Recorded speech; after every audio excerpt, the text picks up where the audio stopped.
Jeremy, honey, do you have any idea when you'll be returning home? Your father doesn't appear to be well. We've taken him to the hospital. Do you think you'll be able to make a visit? Oh, is it finally the moment to bid farewell to the old man? It's time. I've been waiting for this for years. That's not good at all. Why would you say something like that? This isn't the time for jokes. Dear, we need you here. Can you come? I'm not sure. I'm quite busy. Maybe if I feel like it. If you feel like it? What are you saying? Your father might be in critical condition. It could be life-threatening. I said I'm busy. You can be so persistent sometimes. Oh, by the way, if any other relatives come to visit, make sure to tell them that I'm late due to work.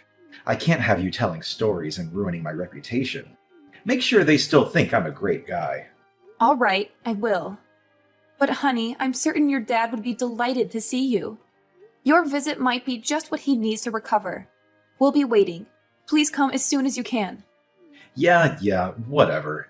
I thought taking care of the house was your responsibility.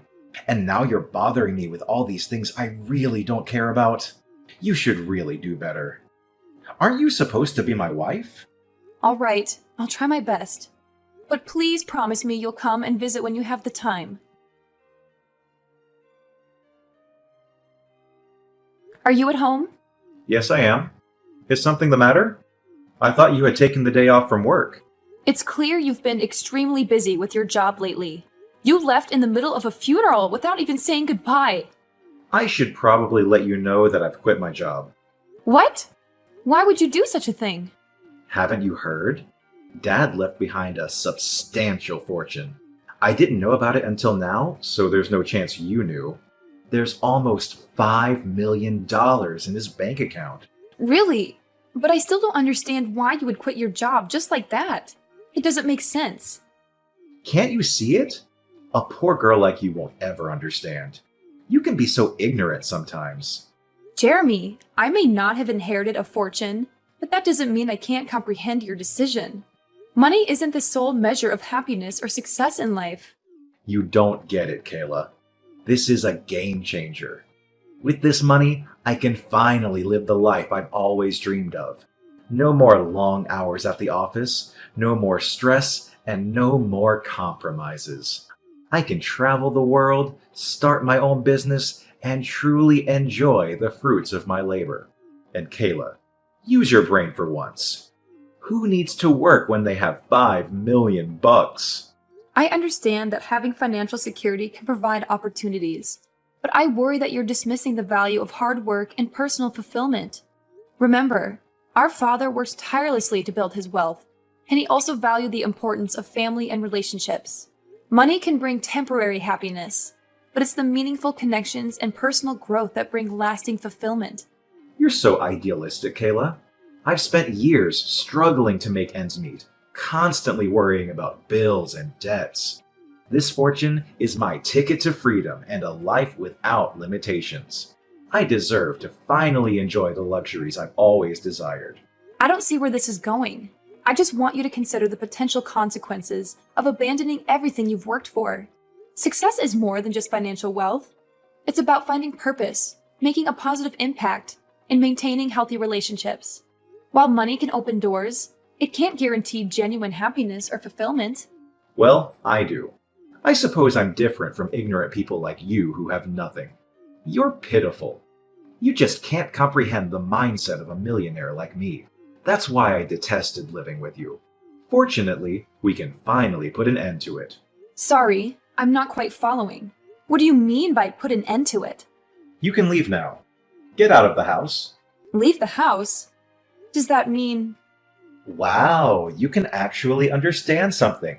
Yes, it means I'm kicking you out. I don't need you anymore. I am about to be able to get whatever I want with this money. I have no need for you. Wait, are you serious about kicking me out? Yes, can't you read? It's practically guaranteed that I'll inherit Dad's fortune. I'm the eldest in the family, and I took care of him in his final years. That leaves a good impression when it comes to dividing his assets. But you didn't take care of him. I was the one who took care of your dad all these years. So what?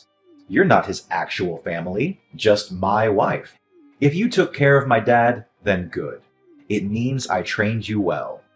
It also means my brother will have fewer chances of getting anything. I doubt he'd be getting anything. So from now on, I'll live a happy life with Dad's 5 million. But what you're basically telling me is that as soon as you thought that you were going to inherit the 5 million, you decided to kick me out. Is that correct? Yes, that's what I've been telling you for the past couple of hours. Anyway, now that you finally understand why I don't need you anymore, it's time to arrange our divorce. And no, don't worry about the costs. I'll cover all the fees. I'll even give you an extra 50,000 if you leave promptly. Really? You're willing to do that for me? I have money to spare, unlike you, but once you accept the money, that'll be the end of it. We won't have any further conversations, okay? Can I ask a few more questions? You seem eager. Have you been planning this divorce for a while? But we didn't really have time to have a child. I was busy taking care of your dad, and you were rarely home. Enough with the excuses. Just get out of the house, will you? You'll have to leave eventually because I'm going to sell it. Sell it? Why? It holds so many precious memories with your dad, probably more than I have. Don't you want to keep it? I'm preparing to buy a new house, and I need the proceeds from selling this one to help with the mortgage. I'm offering you $50,000, so stop complaining. It might be a significant sum for someone like you, but consider it as compensation for me cheating. I knew that you were really deceiving me the whole time. So I assume you'll be moving in with the woman you cheated on me with. Feeling jealous now? It doesn't matter. You'll be out of the house, and you won't have anything to do with me for the rest of your miserable life. It's only been 5 days since your dad passed away, and you're already planning to sell the house. I wanted to give you the benefit of the doubt, but it's clear you don't care about your father. You're talking too much. I no longer consider you my wife. You have no say in anything. I suppose you want me to thank you for taking care of Dad, but that was the one and only useful thing you did. Now that it's over, I have no reason to keep you. The 5 million is practically already mine. Just be smart for once. Take the $50,000 and leave. All right, then I agree to the divorce. That took you long enough. I want you to pack your things and be out of the house by the end of the day. Is that clear? Yes, I understand. Then fine. I'll prepare the documents and send them to you. Or maybe I'll leave them on the kitchen table when I leave. When will you transfer the $50,000 to my bank account? The sooner the better. My current savings should be just enough. I can't wait until I receive the inheritance. $50,000 is nothing compared to 5 million. Then please transfer the money today. I'll accept it as compensation for you cheating on me. Thank you for taking care of me, even though there really isn't much to thank you for.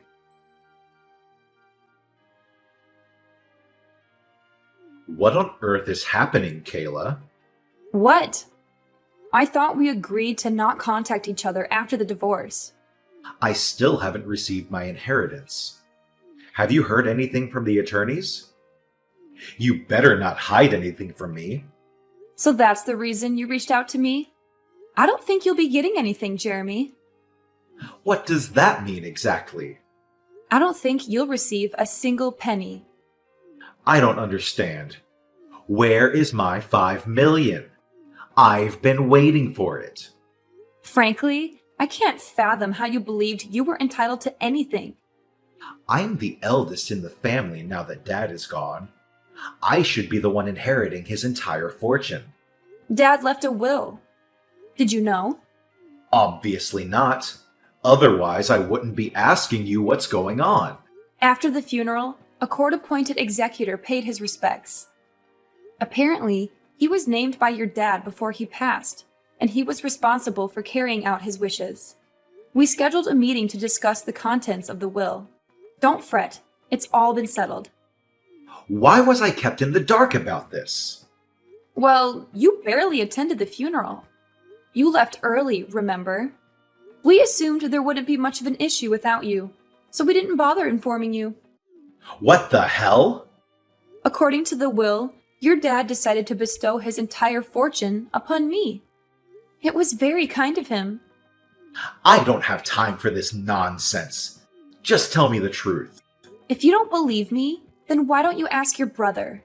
He should be well informed since he was chosen to take over the family business. Are you joking? I suppose it doesn't concern you much since you never excelled at work in general, if I recall correctly. That's why your dad told you to work at a different company, right? Anyway, your brother inherited your dad's company, and I inherited his fortune. You? You inherited that 5 million? There must be a mistake. No mistake. I was the sole caregiver for your dad during his retirement years. It wasn't easy, especially since you prevented me from hiring help. The least you could have done was lend a hand, but you never bothered. Your dad remained silent, but he harbored resentment towards you for never lifting a finger or showing any concern. Why didn't he say anything? Why should he have to? You're his son. By the way, he also knew about the fact that you cheated on me. I assume that's why he chose not to leave you anything.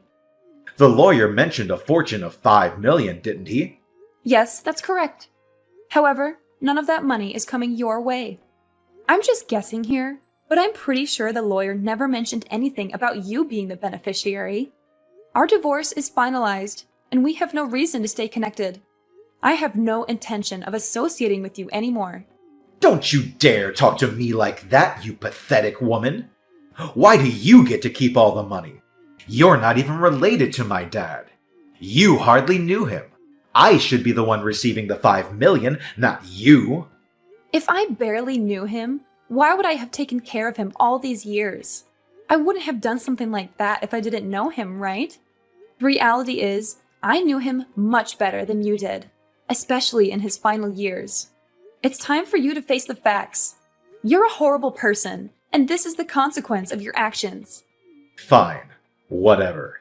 I guess you knew him. But that's not what we're discussing right now. Stop going off topic. Really? I believe it's entirely relevant. You're the one who started the conversation about what happened to the money, right?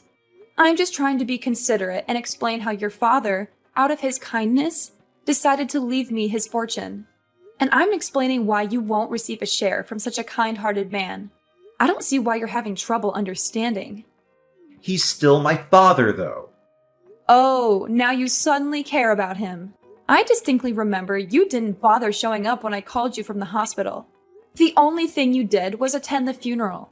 And even then, you left early without paying your respects. It's clear you didn't even attempt to show grief. It's sad to think that you only saw your father as a source of wealth. That's not true. I don't know, but that's the impression most of your relatives, your father, and I had based on your behavior. But I suppose it doesn't really matter now. Regardless of the truth, just remember that you won't receive anything from him. Whatever you decide to do from now on, it's none of my concern. We're divorced, so do as you please where I can't see you. I'll make sure you regret your arrogance. And what about the $50,000 I paid you? What about that? We already discussed that. It's compensation. Compensation? What do you mean? It was your suggestion. Compensation for your infidelity. If you have any further issues, please address them with my lawyers. I have no interest in listening to your complaints all day. I have nothing more to say to you. But my money! Where's my money? Perhaps you should reflect on your behavior. You were so consumed with work that you rarely came home. You hardly contributed to taking care of the house, let alone your father. Even when you were home, you spent your days lounging on the couch, watching TV like a sloth. Frankly, I think both your dad and I had enough. We expected more from you, and I'm sorry it had to come to this. It's not my fault I was busy. Are you implying I'm not allowed to take a day off and relax? No, that's not what I'm trying to say. But were you genuinely busy? Are you certain you weren't out with the person you were cheating on me with? Considering your lack of dedication to work, I doubt you had any important responsibilities at the company. It's not just your work ethic that's an issue, it's also your values. If you think divorcing me the moment you were about to receive $5 million was a wise decision, then I have no words for you. It's not like that. I had my own problems too. I was under a lot of stress. I'm simply not the kind of person who shows or discusses it openly. Come on. There must be some goodness in you. Share the inheritance with me. Don't you think it's unfair to keep all that money to yourself? I never realized you were so greedy. What problems did you have? Care to explain? No matter how many times I asked, you hardly contributed any money towards the house. When I faced difficulties, you were having fun with your secret lover. It's not fair to me at all, you know. And it's even more unreasonable that after all your stupid actions, you still want me to share my fortune with you? Don't think you can deceive me again. There's no point in continuing this conversation, is there? I've already moved out of our old house, just as you requested. If you want to sell it and buy a new one, go ahead. I don't care. Just don't think you'll be getting much out of it, Jeremy. But I invested $1 million in the new house. I already have a mortgage. I plan to pay it off with the inheritance. Now what am I supposed to do? I'm broke! I don't know, but don't ask me. It's not my problem. You were the one who offered $50,000. I simply accepted it. But things weren't supposed to turn out this way. You have no one to blame but yourself for all of this. I think it's time you face the harsh reality, Jeremy. I'm sorry, dear. I apologize for my actions. Please forgive me. Give me my share of the inheritance, will you? Your father didn't leave you anything, remember? A portion of 0 is still 0. You're not receiving anything. I want nothing more to do with you. Everything your father left behind is now in my hands. I understand that I made mistakes, Kayla. But can't we find a way to move forward? I know I messed up, but I'm willing to make amends and change for the better. It's not just about your mistakes, Jeremy. It's about the years of disregard for our relationship and the pain you caused. It's about the sacrifices I made while you were too busy chasing after your own desires. Your apologies are empty words without genuine actions to back them up. I know I can't undo the past, but I'm willing to learn from my mistakes and work on rebuilding our relationship. We've been through so much together, and I still love you, Kayla. Love me? How ridiculous. You may say you love me, but your actions have proven otherwise time and time again. It's not just about the inheritance. It's about the years of emotional neglect and the disregard for our partnership. I understand that I hurt you, Kayla, and I'm truly sorry for that. I want to make things right and show you that I've changed. But we can address the issues that led us to this point and work on rebuilding our trust. Please, Kayla, don't shut me out completely. I know I messed up, but I still believe in us. Let's at least try to find common ground and work towards healing and understanding. It's over. Right now, I need to prioritize my own well-being and find happiness on my own terms. I hope you have fun with your job and your new girlfriend. But I don't have a job anymore. I don't have a job, and I have a mortgage to pay. Your ex-husband is going through a tough time right now. Shouldn't you fulfill your duties as a former wife and help me out? I'm not your wife anymore, honey. Did you forget? We got divorced. Please, help me. Even though we're no longer married, we spent years together. We used to love each other deeply. But did we really? If we did, it was a long time ago. The past few years have been incredibly challenging for me. I dedicated a significant part of my life to taking care of your dad. There are numerous things I missed out on, and I believe he recognized that too. I'm making up for lost time now. I'm sure he would want me to spread my wings. I understand that you feel like you missed out on things. But that doesn't erase the love we once had, right? Remember the time I always cared for you? And we also had our memories together. Jeremy, caring about someone and being in love are two different things. Yes, we shared a history, but that doesn't mean we should continue a relationship that isn't fulfilling for either of us. Life is too short to remain in a stagnant or unhappy situation. I can't imagine my life without you, Kayla. We've been through ups and downs, and I always thought we would find a way to make it work. I know it's difficult to accept, but sometimes relationships run their course. We both deserve to find happiness and fulfillment, even if it means going our separate ways. I'm nearly 40 now, but it looks like life will finally become better. I've spent years putting others before myself, and now it's time for me to prioritize my own well-being and personal growth. I'm sorry to say that I can't say the same for you, Jeremy. Don't give up on us so easily, Kayla. We can work through this. Could we please find a way to reconnect? No! Can't you just stop irritating me? Listen here. It's important to acknowledge that people change and evolve. The person I am today is not the same person I was when we fell in love. I've grown, and my priorities have shifted. It's time for both of us to embrace new chapters in our lives and discover what truly makes us happy. Goodbye, Jeremy. I hope we can find peace and happiness separately.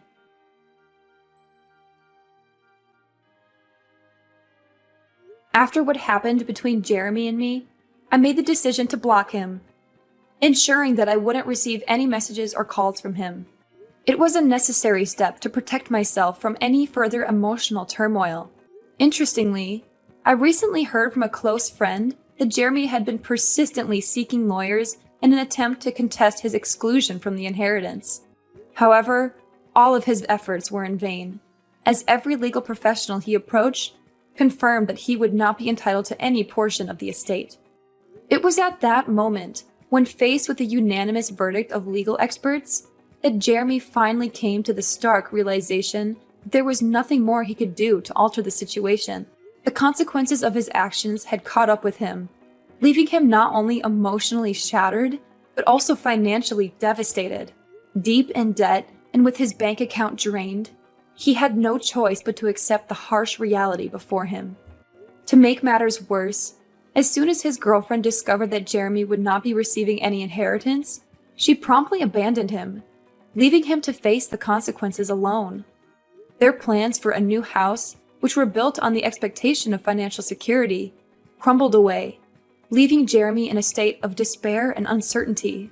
In a desperate attempt to seek assistance, Jeremy turned to me and other relatives, pleading for help and support. However, his pleas fell on deaf ears as all of us, having witnessed the pain he had caused and the consequences of his actions, refused to extend a helping hand. With no alternative left, Jeremy found himself in the position of having to find a new job. Unfortunately, his search proved to be a challenging one, as he struggled to secure a full-time or even a decent part-time position. Eventually, he was left with no choice but to accept a job at a factory located in another state, where the working conditions were nothing short of abysmal. Day and night, he toiled tirelessly, with minimal rest, simply to make ends meet. On the contrary, I used the property inherited from my dad to establish a thriving business. With hard work, determination, and a stroke of good fortune, my venture flourished over the years. And as fate would have it, I crossed paths with a kind-hearted gentleman whom I eventually married. Moreover, I also spent an amount of money on charity and volunteering. These voluntary activities really helped me to find peace in my heart, so that I can begin a new chapter of my happy life. In essence, my goal in life is to find true happiness and make the most of the opportunities that come my way. While Jeremy's actions and choices led him down a difficult path, I choose to forge ahead, learning and growing from my experiences, and honoring the blessings that have come my way.